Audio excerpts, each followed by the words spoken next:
Most people are taught to avoid land that's undesirable.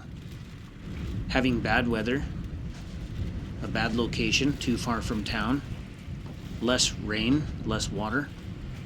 But in practice, that kind of land is exactly why a lot of people are able to afford to get started and to maintain an off-grid homestead. Not because it's perfect land, but because it lowers pressure. And with lower pressure, you're able to get all of your systems up and running. Probably the pinnacle advantage of less desirable land is that it can easily fit within your means. And that means not strangling your budget. You might be able to pay in full or a large part of it and never have to make payments again outside of property tax. When your land payment is low or non-existent, it changes everything. Not having to scramble every month just to stay afloat. You won't feel pressure to rush decisions. And every project won't feel like an emergency. Having a little bit of breathing room matters more than you might think. People don't usually fail because they bought the wrong land. I think it usually boils down to financial pressure. When you buy land that you can afford comfortably, you give yourself time. And time is what allows you to learn. Less desirable land usually comes with lower property tax.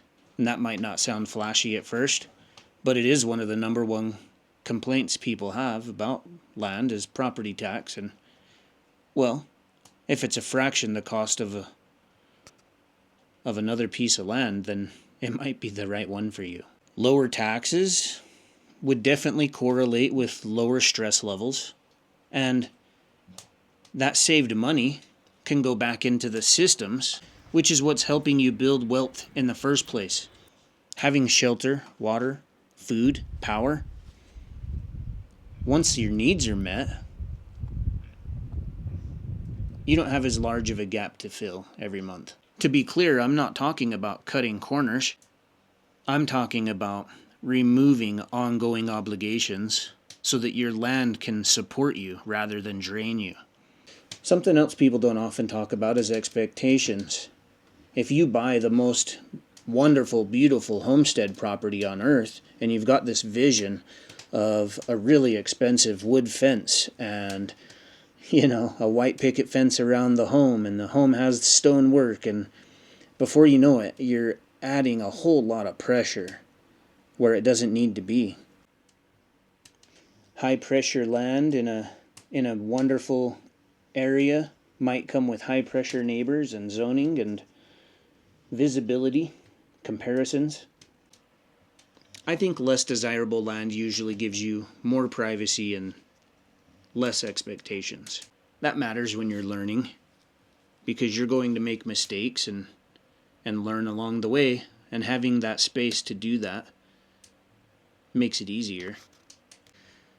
A lot of people focus on how land looks more so than how it works. And I would never want a beautiful piece of land that didn't work for me to start off, if that helps reframe things. Having the freedom to learn quietly is probably one of the biggest advantages a beginner could have. Functional shelter, water, and food systems that give you a good return on investment, they don't care how pretty the scenery is. If your system works, the land becomes livable, and debatably in a lot of scenarios, you could turn it into an oasis. So, less desirable land will force you to look at the systems that keep it running over trimming the rose bush, if that makes sense. And for somebody living within their means, starting with a little bit of money, having a viable, affordable piece of land that can sustain you over the long term, it just seems a lot more logical to me. The weather can be harsh. Resources might be farther away. Isolation is real. and some locations require more planning. Of course, that doesn't mean that less desirable land is perfect. There are trade-offs. If you understand systems and you're willing to start slow, I think that less desirable land could often be the reason that somebody might succeed rather than burn out. I've often heard people tell other off-gridders they're going to fail within 3 years, and I think that's a relatively common thing to say and time frame that actually people do fail or quit around. And if you think about it, I think it's pretty likely that at that point what happened is pressure built faster than their systems to maintain the property. So, strategically buying a piece of less desirable land is not weakness, it's strategy. If you're new here and you're trying to better understand this before making big decisions, there's a Start Here page on my website that calmly lays out step by step how to approach this. And if this kind of thinking resonates with you, you're probably in the right place.